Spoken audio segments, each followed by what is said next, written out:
Carolyn Dube here. What's the play for today? Today it's all about my newest stencils over at StencilGirl Products.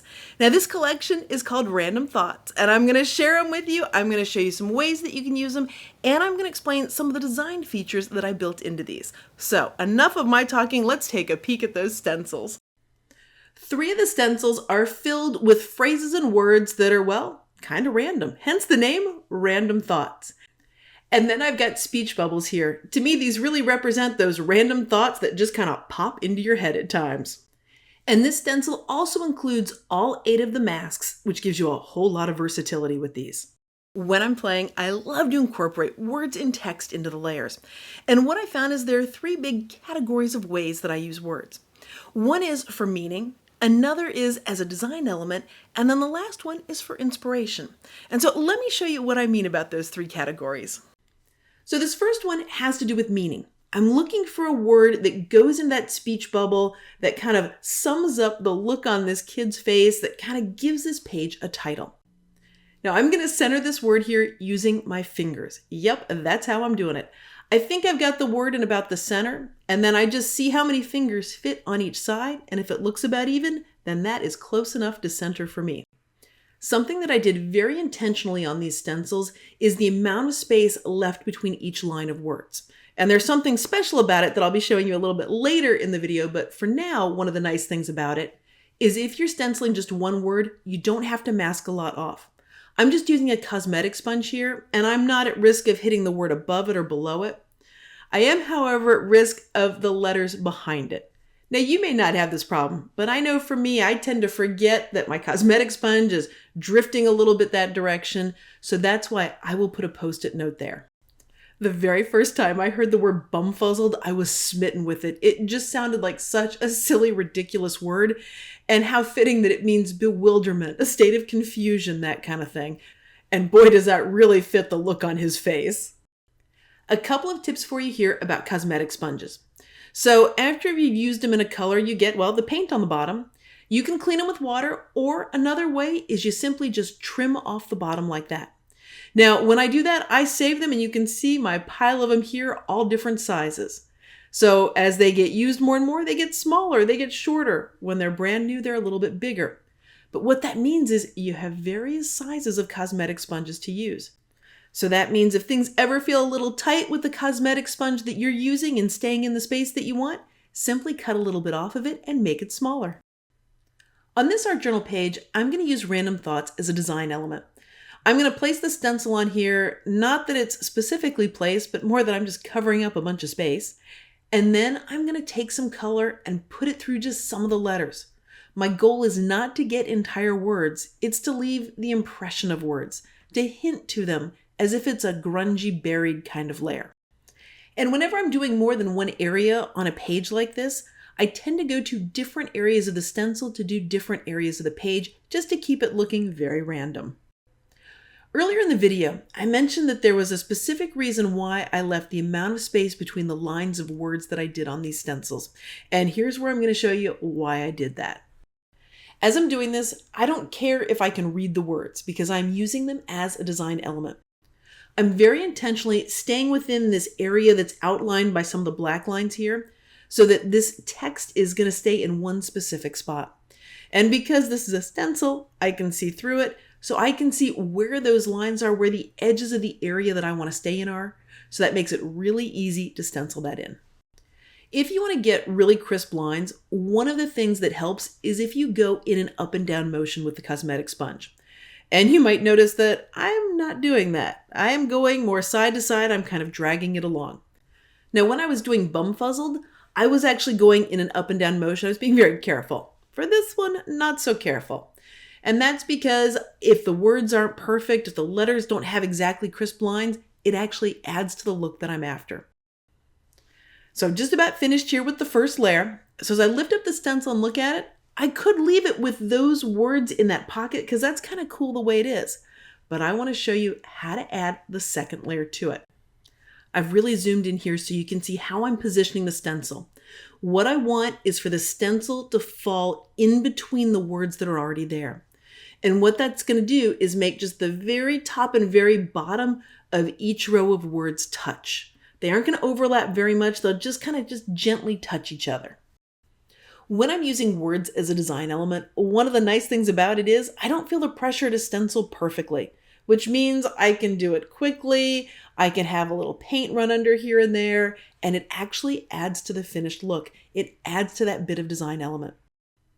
So now you can see here how the words actually fit between each other so that you can get a solid area of text. And what about words as inspiration? Here's one way they help me. There are days when I go into the studio and I intend to play and I'm drawing a blank. Either I can't decide what I want to do, I can't think of anything that I want to do, or none of the ideas I have are any good. And so when that happens to me, what I do is I turn to words. So like on Random Thoughts, and I will just start reading through the stencils and I will just seeing what words jump out at me.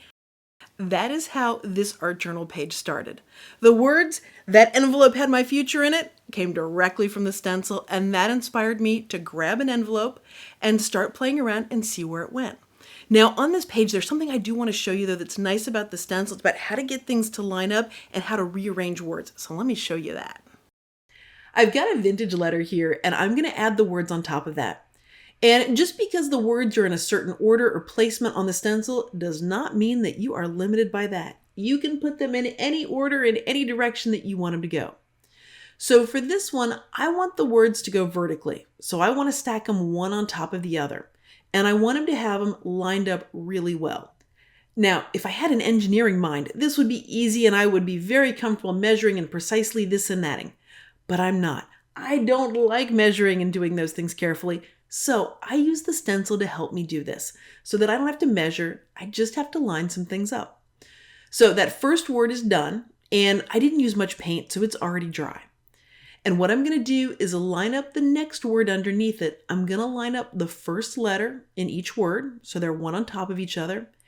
And the spacing, yeah, that's the other thing that gets challenging. I mean, how do you make sure that they're evenly spaced when you do a whole bunch of words like this? Well, the stencil's doing the hard work for me too.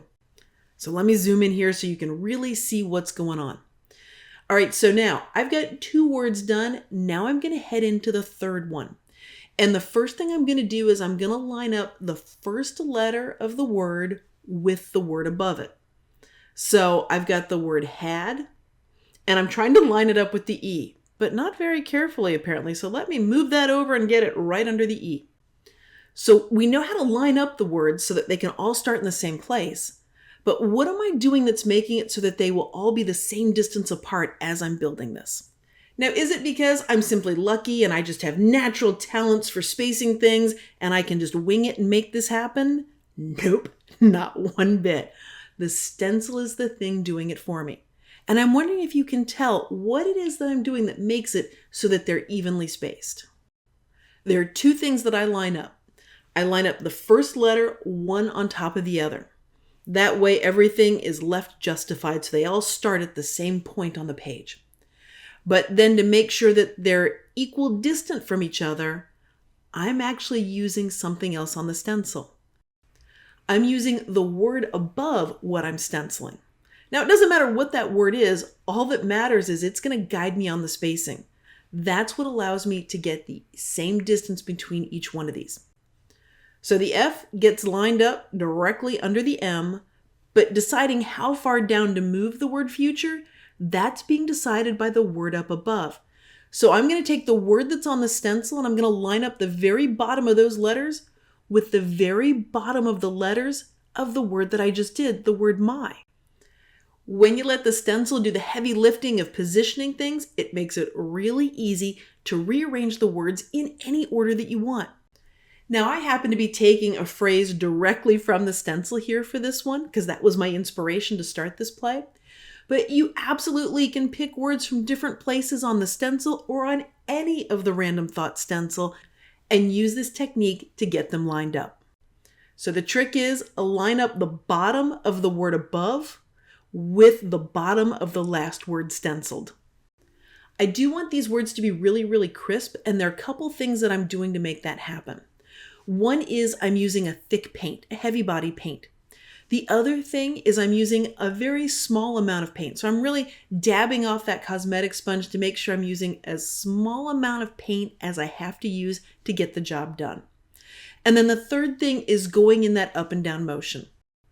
One of the big perks of using a small amount of paint on your cosmetic sponge is things dry really quickly.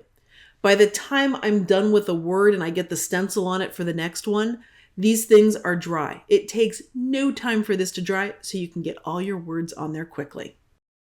One of the really great things about stencils is how versatile they are, how many different mediums that you can use them with.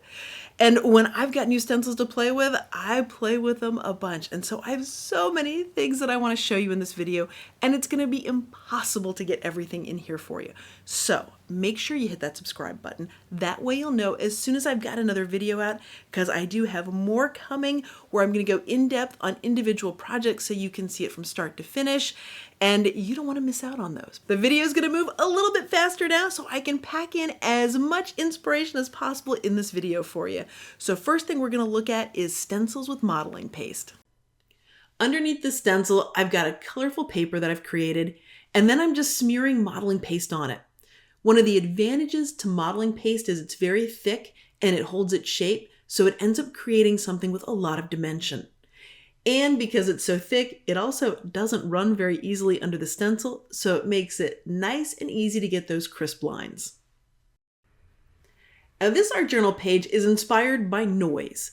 All the things that it feels like sometimes are in my head and I'm just thinking 100 things at once and it's hard to concentrate, as well as the noise that comes from outside when it feels like there are 100 things people are trying to say to you and trying to make sense of it all.